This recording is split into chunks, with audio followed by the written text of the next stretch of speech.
Yo, what's up, everybody? This is Showtime Doctor. It's your boy coming at you. So, in the stream and a little bit on my YouTube, I've been getting a similar questions.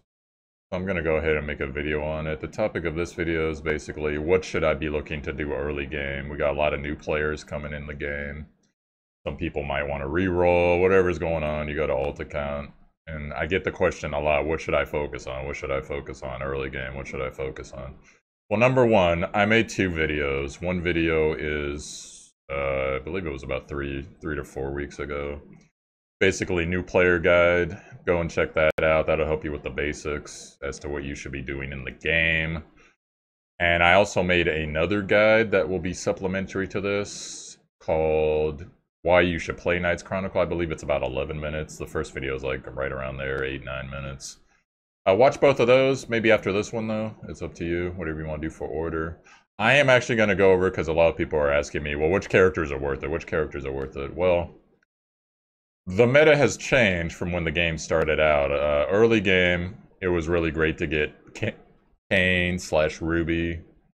Nowadays, you know, the meta's changed a bit, so let me go over characters here. Characters that you probably want to start the game with if you're into rerolling. If you're not into rerolling, these are the characters you should be focusing on trying to get. Go ahead and go through the codex here to see. So number one, tank-wise, Electra's probably the best tank in the game overall right here. She is fire. The fire teams in this game have ridiculously good synergy and are amazingly effective against everything that's not water in this game. You can, with fire team, if you get a fire team fully built up, you can do almost anything in the game for the most part right now. But fire is actually, compared to everything else, is actually a little, I'm not gonna say too buff, but you know what I mean. Like they're so good that it's really hard not to get them. So let's see here. Supports. A support in this game is worth its weight in gold, a good support. So there are two supports that you should be looking to get ASAP. Number one is right here, Rue. If you're re-rolling and you get a Rue and nothing else, consider keeping the re-roll, because you can always get more deeps. I know there's a lot of people out there that are going to say, but by Showtime Doctor, you really need to get at least 1 or 2 DPS, and no, if you have this character right here, consider stopping. This character changes the game, makes it so much easier to accomplish things. The reason is, Honor 1, she has a chance to dispel buffs, which is fairly rare in the game. Honor 2, she removes all debuffs, grants abnormal status immunity. Honor 3, she revives and basically gives them an attack buff and resets all their skill cooldowns. Probably the strongest overall revive in the game. There's characters that revive more, there's characters that revive faster. But that is a really nasty revive. It's the only one I know of that resets all cooldowns. There might be another one, but that's a super strong one. And then the other thing, passively, just right when you get her, she's removing damage immunity and shields at the start of her turn. Just instantly. So really just amazing synergy here. For all teams, by the way, not just fire. She is fire, though.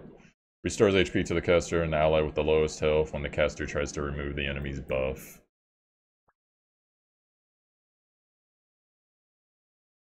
Oh, okay, I see how that works now. I was wondering what that was. It's not that important, guys. So, and then on her 60, when you get her 60, she's passively removing debuffs from the entire team. That means Looming Death, Mental Seal, really nasty debuffs in the game, usually other than Poison. Any type of abnormal status, even stuns. Even if she herself is stunned and the whole team is stunned, when she takes her turn, she removes all the stuns off everybody. She is top tier in this game as far as supports go. Get yourself a Rue if you can. If you don't have a Rue and you're looking to start a new account and you get a Rue and that's it for your SSR pool, consider just sticking with her. Now, other supports that are really good. Karen right here. The only issue with Karen is you can't take her in multiplayer dungeons because for whatever reason she crashes most multiplayer dungeons. So keep that in mind. But multiplayer dungeons really aren't as huge. They are a decent part of the game, but they're not super necessary, especially with her in them, if you get my drift. You can still take her in solo player dungeons and everything else in the game. So basically the way that she works, on her 2, she decreases all skill cooldowns, and she also basically casts a haste, fairly rare in this game. On her 3, removes all allies' debuffs and restores their HP to 40, chance to remove 1 buff from enemies. Once you skill that up, you know, 60%, 85% chance. Pretty gnarly. Her passive is basically, she's granting healing over time every time she's taken a turn to the ally with the lowest health. Pretty strong. And then also, her turn comes more quickly if anyone on the team drops below 30. So oftentimes, someone will get bursted, especially in like PvP. And then all of a sudden, she wasn't even on the turn bar. Suddenly, it's her turn next, and you got a chance to heal them up or do whatever you got to do. And then on her 60, basically, she's removing debuffs. 1 debuff from 1 ally. It's not all allies like Rue, but still, 1 ally, that's pretty good at the start of her turn. And anyone that dies on the team, including herself, she's going to go ahead and bring them back. And for 2 turns, the ally's going to have this Cozy Abundance buff once per battle. If the ally dies while under that buff, they're going to get up again. 30% health. Doesn't activate if they're burned. Doesn't stack with Immortality, which only, as far as I know, 1 character in the game has. She's a really great support, so if you got her, I unfortunately do not have her. Really good water team. Now, as far as other supports in the game, trying to look at other supports. Let me go to SR real quick. I mean, there are other supports that aren't necessarily bad, but those are going to be your top 2 right there. Aiko's underrated. The cool thing about Aiko, on her 3, she basically increases max health. If you manage to skill it up, you can get it to 50. Increasing max health in this game is very rare. I think I've seen 2 or 3 people with it. For 2, she's decreasing damage taken for all your allies and a pretty fat heal.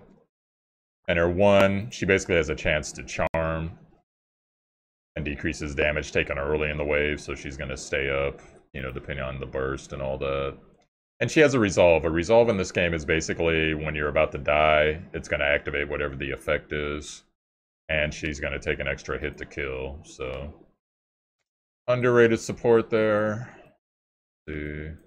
There's a couple other supports in this game like Demos. Demos isn't bad, but he's not worth...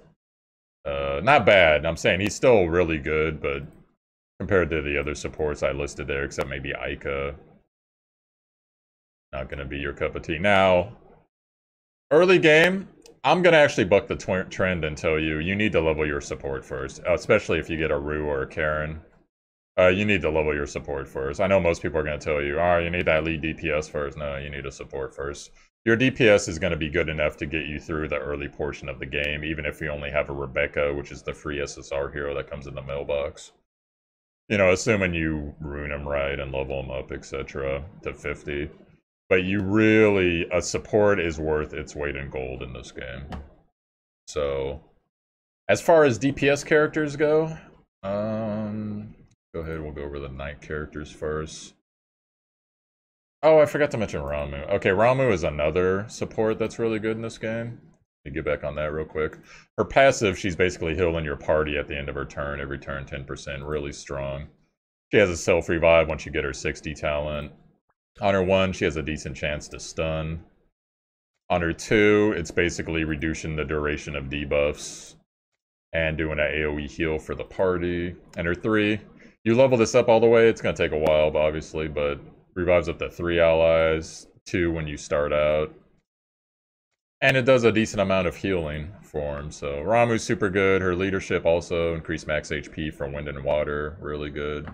That's another top tier support in the game. A lot of people run in conjunction Ramu, Rue together, or they might run Karen and Ramu together, depending on how it goes. There is also another top tier support, but he's only available in dungeons, so, and it's a fairly hard dungeon, so you're not going to get that really quickly. Back here. Now Dark Knights. There's Demos right there. If you get him early, he's a good support. He'll get you through a good chunk of the game. Not as good as Rue, but of course that's a hard standard to make. Your top DPS on your Dark Knights is going to be Ashley here. If you manage to get Ashley, rejoice. Ashley is actually one of the more underrated damage units in the game. Basically, his gimmick is he keeps a dot up. He can stack the dot 5 times. He increases his own crit strike chance and crit damage. And he can have up to 10 stacks of this ebony wounds up, which is based on a percentage of his attack. So you get 10 stacks up. Your target's ticking for 200% of your attack every turn. So solid single target deeps here. His 50s, or excuse me, his 60s is going to get you ignore damage. Pretty good damage. Probably the best damage in the game, however, right now, as far as characters you can get from summons. Let's go over it here. Cain, if you manage to get him, he used to be considered super top tier. Now he's just top tier. It's not that great in PvE unless there's a healing mechanic. PvP, though, still force. Doesn't have too many counters. Ruby. Ruby is a character that you can consider stopping for as well if you get her, because she's, for one thing, she's really strong wind DPS, which is not very plentiful in this game as far as top tier goes. There's some solid SR wind heroes, don't be discouraged, but for 1 or 2 and or 3 are basically single target 100, 200, and 300%. 300% hits hard. She has lots of cooldown reduction because on her 60 passive, basically every time she gets hit, she has a chance to reduce all cooldowns, and when she's attacked, she can restore 20% of HP, and also when she's attacking, when a cooldown is decreased. So you get these procs. Skilled up enough, you're gonna be rocking on the cooldown reduction. But the main reason to get her, she's removing defense and attack buffs at the start of the turn most of the time. Really strong. Seeing her in PvP is always a pain. So, and let's see some other characters you can build around. Lifa, top tier support, another fire unit, hybrid rather, top tier hybrid. On her 1, she has a chance to taunt. This is probably, bar none, the best buff in the game, especially if you manage to get it to tops. It goes to 40%. 3-turn cooldown on a 2-turn buff. That's really nasty. Increase in attack for everybody, damage, critical strike damage, and reduced damage taken. Super strong character, highly underrated character. Her ulti can penetrate. Penetration for you new players. It goes through most shields. And then she also enrages. She enrages basically if, once you get her 60. Where is it this? My bad, it's here. She's recovering her HP, and then also she's increasing attack damage and crit chance whenever 3 people survive. So basically, 2 of your teammates go down, she's putting out a lot more damage. She has a resolve, she's going to survive for an extra turn, unless it gets, I don't think it can get dispelled, maybe it can. But pretty much, she's like almost a Zerker, just you still have control of her though. Guaranteed multi upon successful critical strike. Once again, you're buffing her crit damage here. And then, if she's Zerking, she gets that increased attack and crit chance. Super strong, a little bit underrated, but super strong character Lifa here. Especially if you got fire DPS. Otherwise, we're going to start to get into the SRs. There are some other SSR units that are good, like Esna. Esna's pretty good. The cool thing about Esna is all of her damage penetrates, so she goes through most shields. She has a chance to put this Mental Seal buff up. Mental Seal is, or debuff rather. Basically, if anybody attacks or does anything but defend while this is up, and they don't have a shield that's going to absorb it somehow, it's going to hit them for 50% of their max HP. So basically, effectively halving their HP. Really strong in the game. She also gets Esna's Revenge. Every time she gets hit, she has a chance for her next hit to be an instant crit. And then she regens her health right here once you get her 60. So building a little bit of health on her is good whenever she's below 30%. Pretty strong. Not top tier, but pretty close. Pretty awesome character there. So those are the units SSR that you're looking for that are really going to get you going. Now SR, there are some really good SR heroes. I will highlight 4 of them. Number 1 is Esmerelda.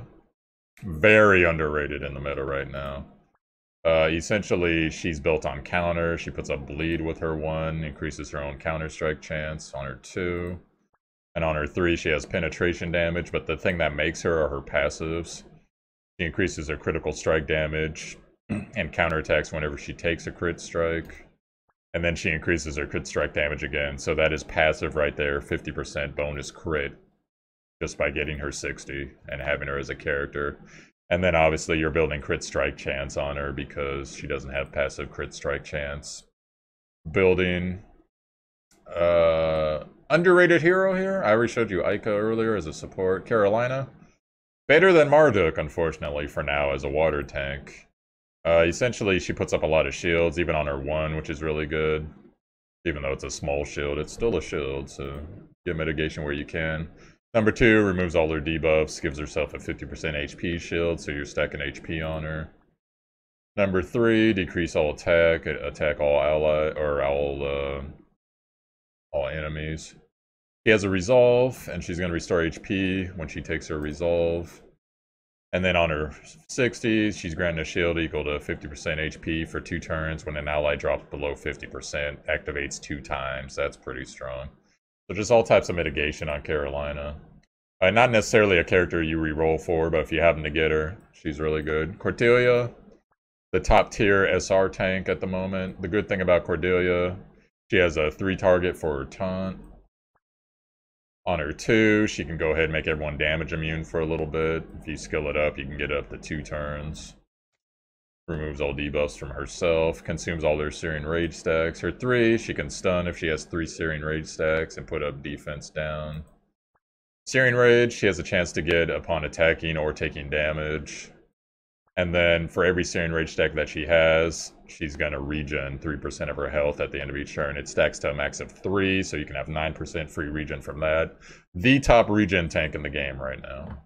Because the 9%, and then you can gem or rune her to 20% if you're lucky. Most likely 11 to 15%. I showed you Aiko earlier. Now, Saya, if you get a Saya, Saya's top tier. Do not be fooled by the SR tag. Reason she's top tier is on her 3, she's ignoring defense on her solo, hitting really hard, resetting skill cooldowns.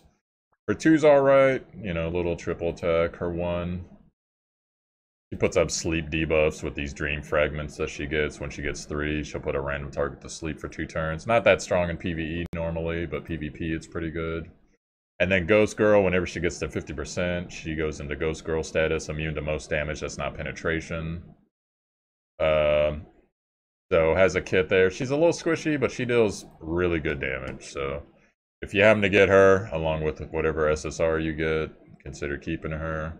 Risto's another guy that's pretty... Oh, that's not Risto, my bad. We'll get to Risto. I always confuse Jake for Risto. Let's keep going here. So, there he is. Okay, so Aristo. Aristo, the crazy thing about Aristo is, he's quite the investment, but once you get him built up, you see this lustrous energy, keep this in mind. Increases attack by 0.5, max stacks 100. Okay, keep that in mind. On his 1, as you level it up, he's getting more lustrous stacks.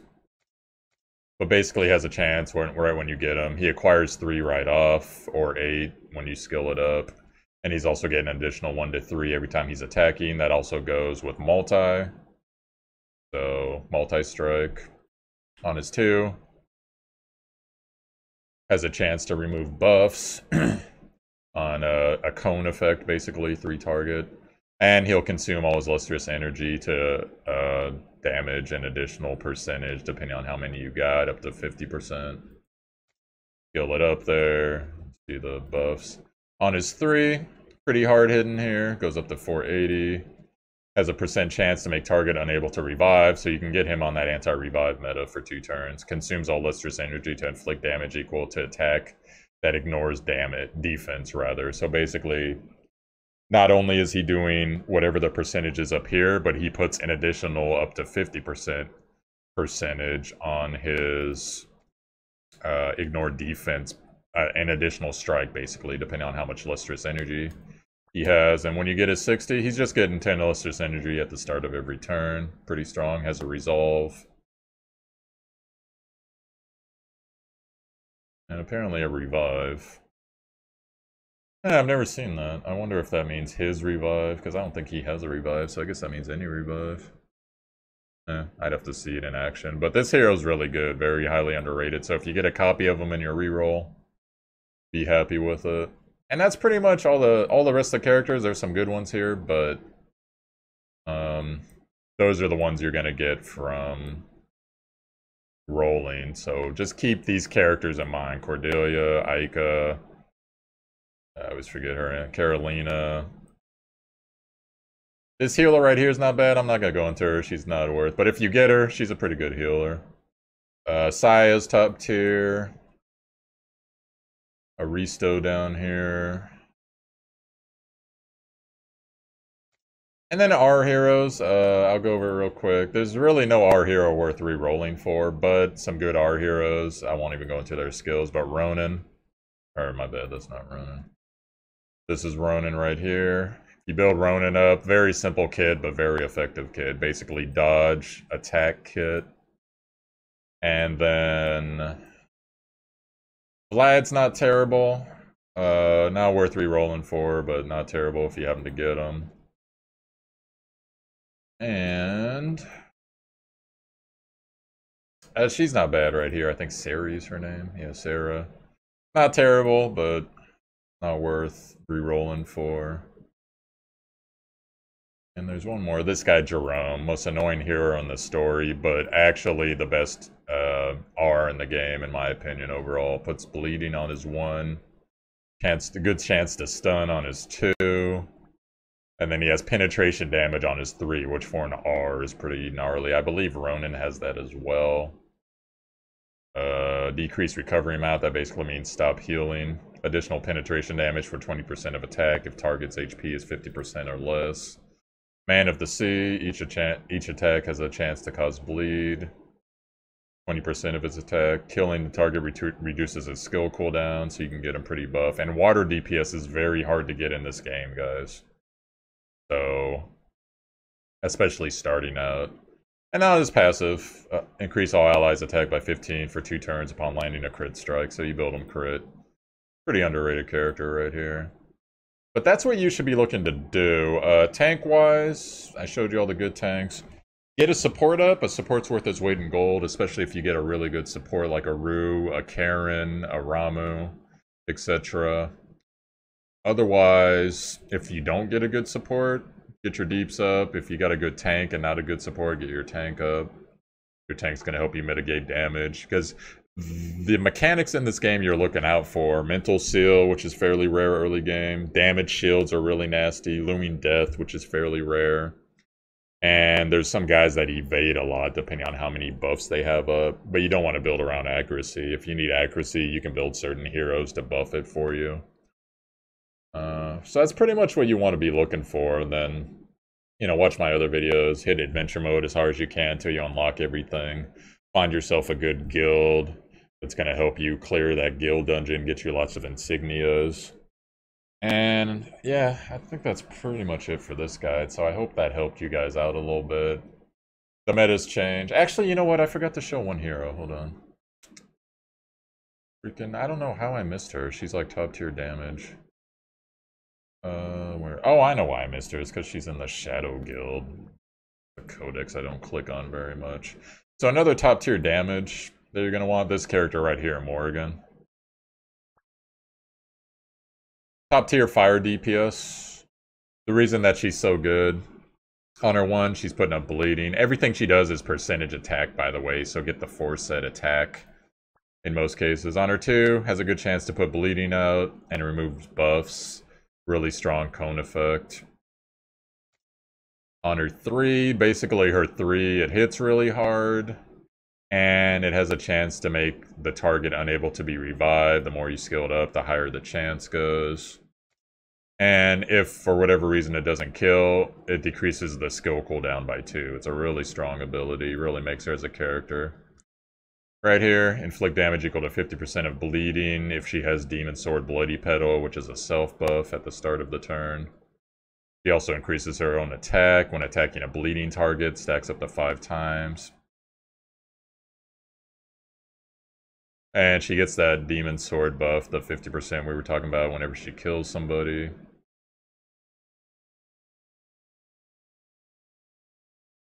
Oh, my bad. Okay, so this top 1 is actually just passive in general. This is the actual Demon Sword Bloody Petal. Basically, when she kills someone, Inflicts 30% additional damage for 2 turns. So she's just self-buffing herself like crazy. Once you get her 60, she just has a chance to get that buff just passively at the beginning of her turn. When attacking, rather. And then revive. She has a self-revive. She becomes uncontrollable as a berserker unless you get a abnormal status immunity on her. Once per battle. Guaranteed counter and multi-strike when she's berserking, and she decreases damage taken. So she's just a really sick unit. You'll notice most people use her a lot in the game. So this is also another DPS worth keeping if you get her as a reroll, because she doesn't have a banner right now, so she's fairly hard to get. But if you see her, you get her, love her. This is the new character right now. Jury's still out on her. Curse meta, so I won't go into her. But yeah, so that's your guide, guys. Damn, I almost missed Morgan. I would have been so ashamed. Anyways, guys, if you got any additional questions, let me know. And that's been your characters that are worth, you know, re-rolling / starting the game with by themselves.